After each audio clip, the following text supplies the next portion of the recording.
비트코인의 연속된 하락으로 시장이 공포에 잠식된 와중에 아크인베스트의 캐시 우드가 비트코인에 대해 다시 입을 열었습니다. 혁신 투자의 여왕이라 불리는 그녀가 내놓은 전망은 지금의 시장 상황을 보면 상당히 충격적인 내용이었는데요. 2030년까지 비트코인 150만 달러. 그녀는 대체 어떤 미래를 바라보고 있는 건지 오늘의 영상에서 공개하겠습니다. 안녕하세요, 김선우입니다. 많은 사람들이 비웃을 수 있어요. 지금 시장이 이 모양인데 150만 달러라고요? 하지만 캐시우드의 논리를 들어보면 단순한 낙관론이 아닙니다. 역사적 패턴, 구조적 변화, 기술혁명의 수렴이 뒷받침하고 있어요. 특히 흥미로운 건 그녀가 비트코인이 이미 20만 달러 근처에서 거래되고 있어야 한다고 주장한다는 겁니다. 그런데 왜 시장은 힘을 잃었을까요? 무슨 힘이 비트코인의 가격을 하락시킨 걸까요? 오늘은 캐시우드가 왜 150만 달러를 고수하는지, 스테이블 코인이 비트코인 가격 목표에서 뭘 깎아냈는지, 금이 왜 비트코인의 다음 대폭등을 예고하는 신호인지, 그리고 5대 기술혁명이 왜 비트코인을 단순한 투자를 넘어 생존 도구로 만들고 있는지 정리해드리겠습니다. 먼저 숫자부터 확인해보겠습니다. 캐시우드는 2030년까지 비트코인이 150만 달러라는 강세장을 유지할 것이라고 명확히 말했습니다. 다만 몇 가지 구성 변화가 있다고 하는데요. 첫 번째 변화는 스테이블 코인입니다. 특히 테더가 신흥시장에서 비트코인이 할 거라고 생각했던 역할 중 하나를 빼앗았어요. 스테이블 코인 이전에는 사람들이 화폐의 가치를 지키는 수단으로 비트코인을 살 거라고 생각했거든요. 인플레이션이든 하이퍼 인플레이션이든 대규모 평가절하든 경제가 흔들릴 때 비트코인을 찾을 거라고 판단했죠. 그런데 이제 스테이블 코인이 그 목적을 수행합니다. 스테이블 코인은 사실상 미국 달러로 뒷받침되거든요. 따라서 법정 화폐 시스템의 인질로 잡혀있긴 하지만 신흥시장 사람들에게는 즉각적인 보호수단이 됐어요. 이 변화가 아크의 가격 목표에서 20만에서 30만 달러를 깎아냈다고 합니다. 비록 변화는 있었지만 이번에 시장에선 아크의 가격 목표를 올려주는 요소가 발생했습니다. 금에 최근 무슨 일이 있었는지 보세요.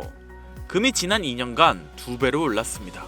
그리고 지난 1년간 비트코인을 압도적으로 아웃퍼폼했어요. 그게 나쁜 소식처럼 들릴 수 있지만 캐시우드는 다르게 봅니다. 2020년에서 2025년 사이의 상관관계를 보면 비트코인과 금의 상관관계는 거의 존재하지 않았습니다. 하지만 역사적으로 무슨 일이 있었는지 보면 확실히 최근 두 사이클에서 금이 비트코인을 선행했죠. 그리고 이를 본 그녀는 세대 간 부의 이전이 전 세계적으로 가속화되면서 젊은 세대가 물리적 금 대신 디지털 금 옵션으로 다각화할 거라고 봅니다. 그들의 세계에 더 맞으니까요. 그래서 금에 일어난 일이 비트코인 가격을 지지해준다고 생각합니다. 이어서 캐시우드의 비트코인 전망을 이해하려면 그녀의 더 넓은 매크로 프레임워크를 이해해야 합니다. 그녀는 이렇게 말합니다. 모든 기술혁명은 GDP 성장의 계단 함수적 증가를 동반했다. 그리고 지금 우리가 여기 있다. 로보틱스, 에너지 저장, AI, 블록체인 기술, 멀티우식 스킨싱, 오늘날 살아있는 누구도 본 적 없는 것이다. 5개의 플랫폼이 있고 15가지 다른 기술이 수렴하고 있다 했는데 이건 예전에 본 적 없는 규모예요. 80년대와 90년대에 PC와 인터넷이 가져온 변화를 기억해보세요. 그때 소프트웨어가 처음으로 생산성을 해방시켰을 때 금융시장에서 부의 창출이 엄청났습니다. 캐시우드는 그때가 지금 경험할 것의 전주국에 불과했다고 말해요. 캐시우드는 왜 금융업계의 많은 사람들이 이 변화를 못 보는지 설명했습니다. 이유는 리서치를 설정한 방식 때문이라고 해요. 섹터나 산업이나 하위 산업별로 리서치를 설정했습니다. 섹터와 산업을 사일로로 만들었어요. 그런데 기술은 모든 섹터에 침투하고 경계를 흐리고 있거든요. 그래서 아크가 일부러 리서치를 15가지 기술별로 설정했다고 합니다. 각 분석가가 이 기술들이 언제 어떻게 섹터를 가로질러 확장할지 연구하고 있어요. 캐시우드는 부의 성장이 생산성 성장과 매우 밀접하게 연결되어 있다고 강조했습니다. 80년대와 90년대에서 오늘날로 비교해보세요. PC, 프리인터넷, 프리모바일이 어떤 부의 가치를 창출해냈는지. 그리고 캐시우드는 대담한 예측을 했습니다. 트루플레이션을 보면 실시간으로 만개 항목을 측정하는 건데 인플레이션이 이미 1.2%까지 내려왔다고 합니다. 그런데 연준은 2.5%에서 3% 범위에 있다는 개념과 싸우면서 반드시 2%로 낮추겠다고 하고 있어요. 캐시우드는 1년 안에 인플레이션이 2% 아래로 내려가서 마이너스를 향할 거라고 생각한다고 합니다. 그렇다면 여기서 이런 생각을 하실 건데, 이게 인플레이션이 아니라 디플레이션을 기대하시잖아. 그러면 비트코인이 할 거라고 생각하는 중요한 역할을 빼앗는 거 아니냐? 캐시우드의 대답은 이렇습니다. 비트코인은 인플레이션에 대한 해지와 더불어 디플레이션 또한 해지할 수 있다고요.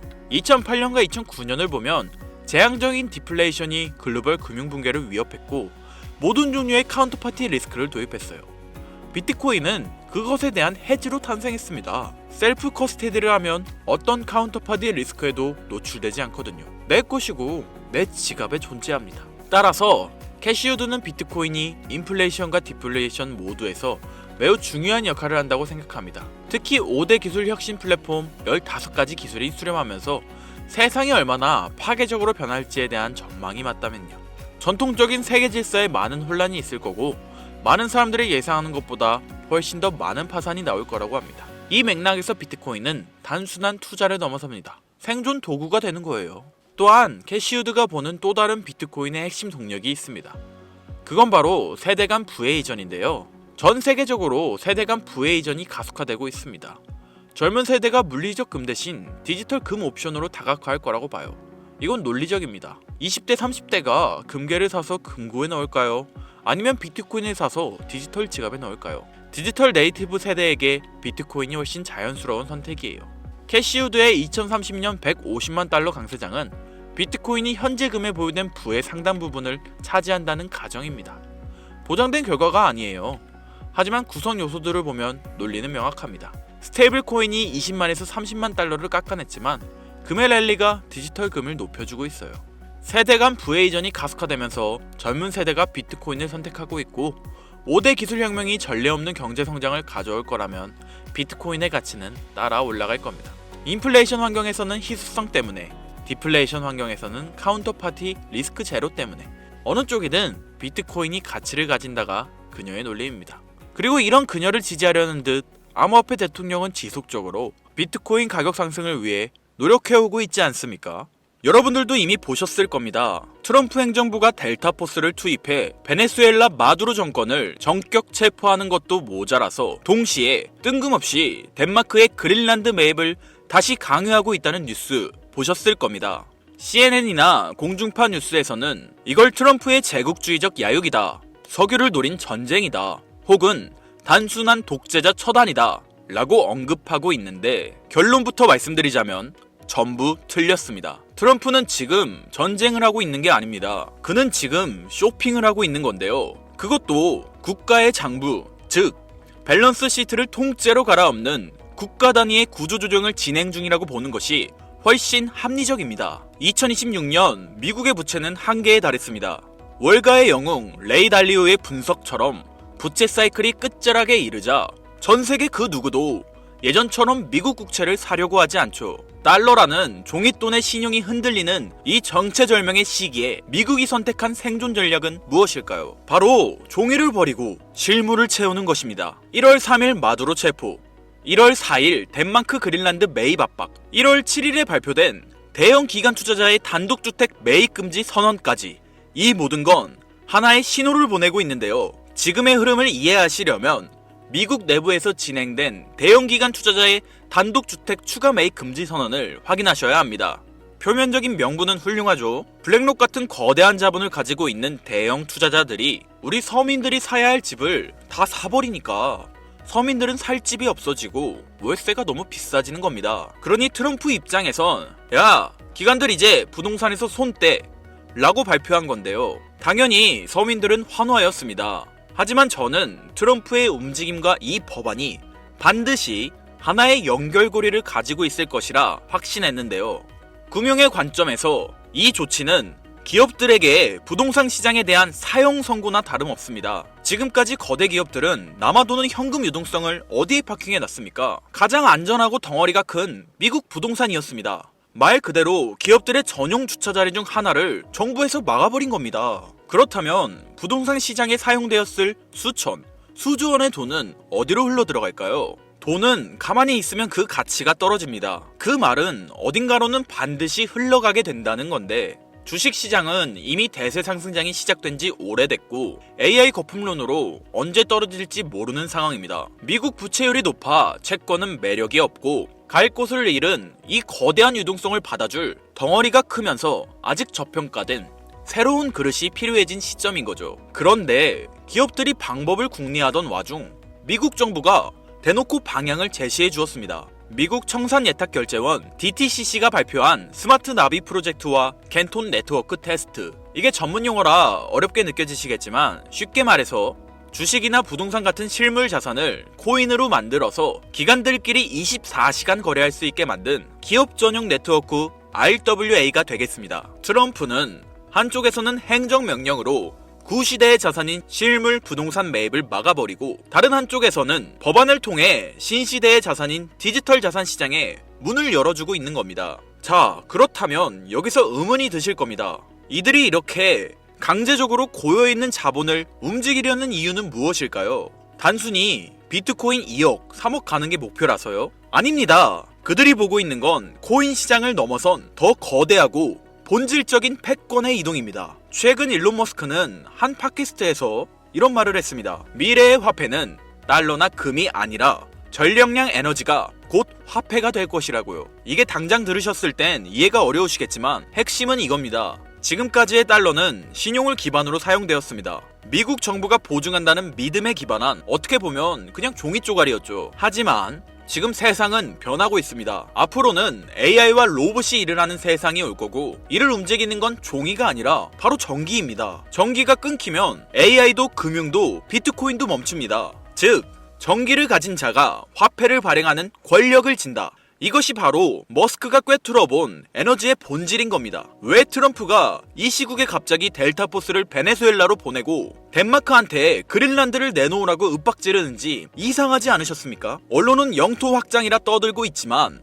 머스크 관점에서 보면 이건 초대형 배터리를 확보하기 위한 전략적 움직임인 겁니다. 베네수엘라의 끈적한 중진류는 AI를 돌릴 발전 연료이고 그린란드의 만년설은 불타오르는 데이터 센터를 식혀줄 천연 냉각수인 겁니다. 결국 미국은 지금 달러라는 종이 쪼가리 패권이 저물어가는 것을 인정하고 에너지와 비트코인이라는 새로운 패권으로 갈아타기 위해 국가의 체질을 새롭게 뜯어고치고 있는 거죠. 머스크는 방향을 가리켰고 트럼프는 이미 움직이고 있습니다. 그리고 여기서 제가 앞서 강조했던 DTCC와 캔톤 네트워크가 중요한 건데요. 기관들은 썬팅 짓게 된 자신들만의 프라이빗 체인을 원합니다. 상식적으로 생각해 보십시오. 블랙록이나 JP모건 같은 월가 하이에나들이 자금 흐름을 누구나 지갑 주소만 알면 실시간으로 다 들여다볼 수 있는 퍼블릭 블록체인 위에서 굴리고 싶어 할까요? 자신들의 포지션이 노출되면 경쟁사에게 공격당하거나 선행매매를 당할 수 있는데 미쳤다고 그 길을 주력으로 쓰겠습니까? 그들은 철저하게 프라이버시가 보장되고 신원이 인증된 기관끼리만 거래할 수 있는 네트워크가 필요합니다. 그런데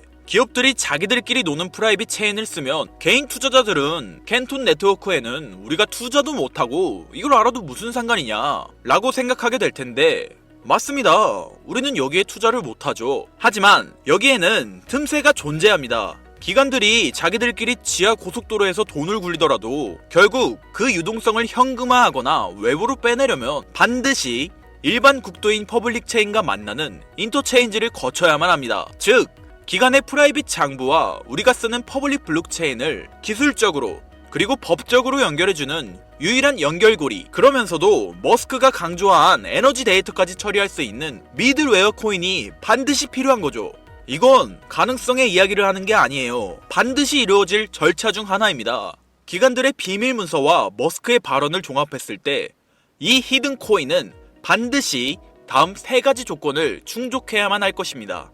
첫 번째 조건, 기관들의 자금은 캔톤 네트워크라는 자기들만의 지하 벙커에 숨어 있습니다. 기관들이 캔톤 네트워크 지하에서 굴리던 자산을 밖으로 빼낼 때 빠르고 거대한 물량을 순식간에 소화시킬 수 있어야 하죠. 즉, 여러분이 찾아야 할 코인은 이더리움 계열의 느려터진 구형 모델이 아니라 기관들의 고속 거래를 감당할 수 있는 새로운 인프라 안에 숨어 있을 확률이 매우 높습니다. 두 번째 조건, 머스크의 영수증이어야 합니다. 이게 진짜 핵심인데요. 일론 머스크는 앞으로의 화폐는 전력이라고 말했습니다. 발전소에서 생산된 전력, 데이터 센터의 컴퓨팅 파워, 이 무형의 에너지를 실시간으로 블록체인에 기록하고 토큰으로 바꿔주는 기술. 전문 용어로 DP인이라 불리는 탈중앙화 물리 인프라가 결합되어야 하죠. 단순히 금융만 연결하는 게 아니라 에너지 데이터를 처리할 수 있는 오라클 기능이 탑재되어 있어야 하는 겁니다. 세 번째 조건, 규제 준수 딱지가 붙어 있는가입니다. 익명성 뒤에 숨어서 자금 세탁이나 하는 코인들은 기관들이 사용할 수 없습니다.